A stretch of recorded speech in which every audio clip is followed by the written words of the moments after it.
या क्षणाची महत्त्वाची बातमी, ब्रेकिंग न्यूज. खरंच लाडकी बहीण योजना आता बंद? अचानक मोठा बदल लागू. लाडकी बहीण अर्ज भरतेवेळी लॉगआउट एरर येत आहे. दुकानाची कावड झाली बंद, झाली फजिती. अखेरीस अर्ज बंद, नवा जी आर प्रसिद्ध. या छोट्या कारणामुळे मोठा बदल लागू. लाडकी बहिणीचे अर्ज स्वीकारण्याचे अधिकार फक्त आणि फक्त अंगणवाडी केंद्रात अंगणवाडी सेविकामार्फत अर्ज स्वीकारण्यास मान्यता देण्यात येत आहे. आता हा निर्णय काय घेण्यात आला? लाडकी बहीण योजनेत मोठी फसवणूक. साताऱ्यात एकाच महिलेची भरले 28 अर्ज. या फसवणुकीत महिलेचा सुद्धा समावेश. अशा मातब्बर धुरंधरांचे नाव. गणेश घाडगेकडून फसवणूक. ही फसवणूक सोशल मीडियावर जेवढी गाजली की शासनाने 4 तारखेची घटना, 6 तारखेला शासन निर्णय.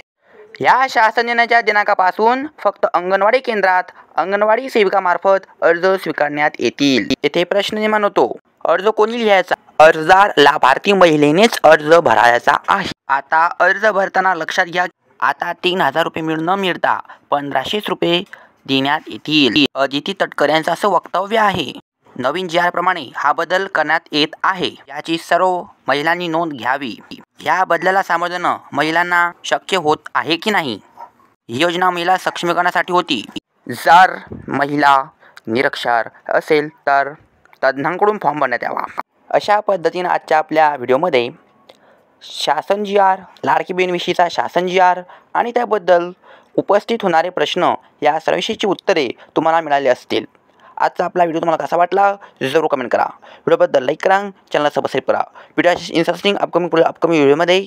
तोपर्यंत हा व्हिडिओ पाहिल्याबद्दल मी आभार व्यक्त करतो. धन्यवाद.